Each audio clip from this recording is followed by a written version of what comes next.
Today I am reading from the book Spirit of Homeopathy, book written by Dr.Rajan Sankaran, part 1 Philosophy, and chapter number 7 Nature's Law of Cure.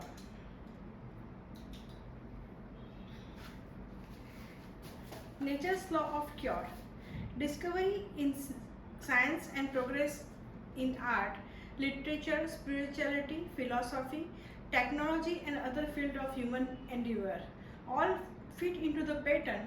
Similarly, progress in medicine and medical discoveries occurred when they were most wanted. The earliest sensible practice in medicine was all alleviate the symptoms or pain of the patients. When a finger is burnt, we automatically dip it in cold water. This is the natural reflex. When pain in some part of the body becomes unbearable, we naturally seek relief in some way or other. If there is a bleeding, there are inbuilt mechanisms which try to stop it. If there is much pain, pain-killing substances are produced by the body itself. As human technology progressed, more stress, more accident, and hence more pain resulted. Nature by itself could not handle this and therefore prompt the human ingenuity to discover the extension of its relieving method.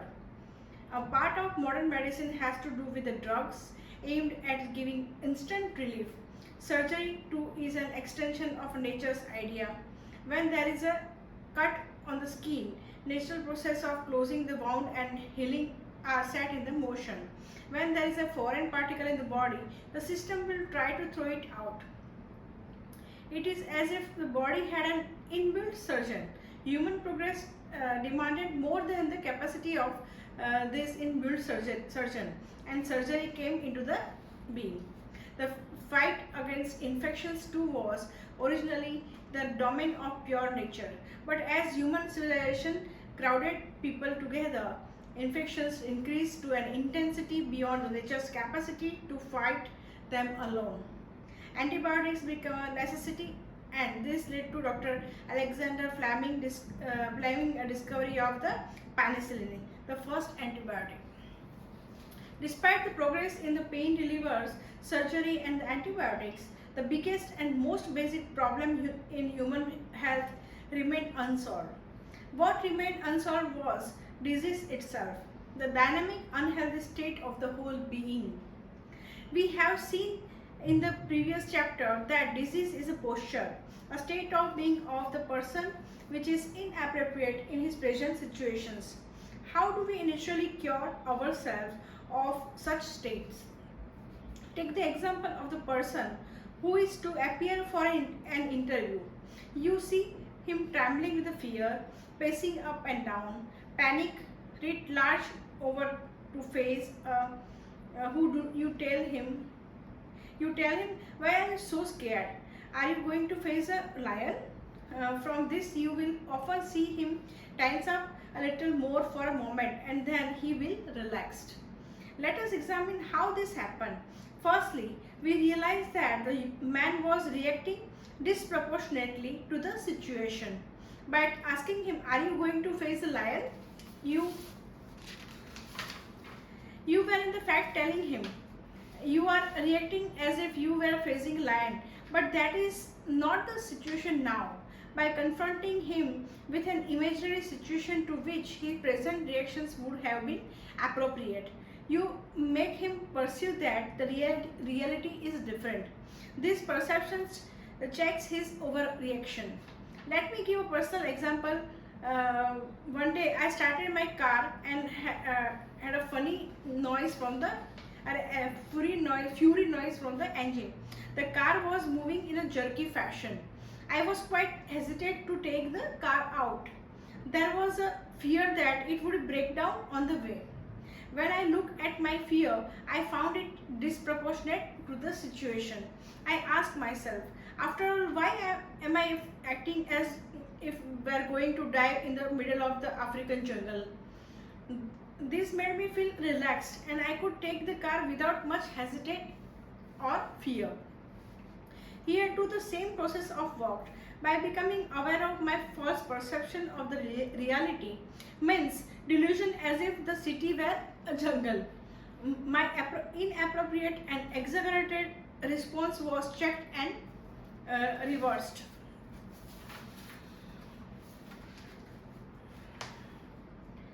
Now we can relate this example to our favorite illustrations, namely the man, dog and lion. When a man who is being chased by the dog is running as if from a lion, this is his state of mind, means disease. How does he naturally cure himself? He does so by saying to himself, hey, why am I running from this dog as if it were a lion? This will allow him to calm down. Palliative or diversionary measures will not helping. Telling him to be bold or to telling him a joke will do not good. The only way he can be cured is by the homeopathic way, which is to paint before him an imaginary situations for which his reaction would have been appropriate. In other words, when he say to him, why am running as if there were a lion, he realized that he is creating in his imaginations a situation for which his actions are appropriate, and as soon as he does so, he realized that he is overreacting and the process of cure starts. So far, we have given example concerning the mental process. This may give the impressions that the law of cure applies to the mental state. This is not so. The same process which we can easily identify in the mind also take place in the whole organism without our being mentally aware of it. When the body overreacts, the same process takes place, just as when there is a mental overreaction. For example, if the inflammation is out of proportion to the factor which causes it, the organism checks this overreaction by becoming conscious of it. In fact, as we shall see in later chapter, especially in the mind and body, in fact, the body and mind are not separate but form a part of the underlying unity, which is pure consciousness. It is at this level that true awareness and perceptions occur and cure take place by the law of similia. This is the nature's way, and it has been the curative method from time immemorial. From the time immemorial. Homeopathy is based precisely on the natural process of cure. A homeopathic medicine is one that is capable of producing a state similar to the state in which the person is already is. By producing such a state, it creates an impression or image of the original situation for which that state would be appropriate response. This is just like creating the impression of lion in the man who trembled before the interview, or creating the image of African jungle when I am scared of taking out my troublesome car. The homeopathic remedy works by the same process. Example, by making the organism aware of its delusion and thus checking its overreactions. Homeopathy is thus the human application of the nature's law of cure, a law that existed as long as before Hahnemann as the law of gravity did before the Newton. Human progress and society created dynamic disturbance too intense and deep for the organism to handle on its own. The discovery and hence application of nature's method of cure means dynamic. Disease was not an accident. The time was ripe for the discovery of the law of homeopathy, means like cure alike, and it is led Hahnemann to pursue the dynamic concept of the disease, which also proving the basis provide the basis for the understanding of the disease and its cure. Hahnemann's major contribution was the discovery that drug produce specific state of being which they can cure when given to people with a similar state. Here, we can make a comparison between the psychotherapy and the homeopathy. The aim of the both is to make the patients well. Both recognize that illness is an emotional state of being, and that it is the survival mechanism which is good in a particular situation, but persists after the situation is over. The idea of the uh, Freudian analysis seems to be that cure is possible through other method of the psychotherapy are also based on similar principle. This method possibly represent a way of applying the law of similar.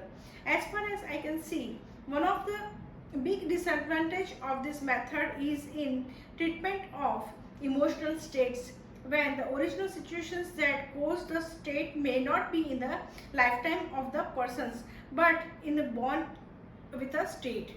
And even as child without any situation, he manifests the great restlessness, irritability, fear, jealousy, and etc.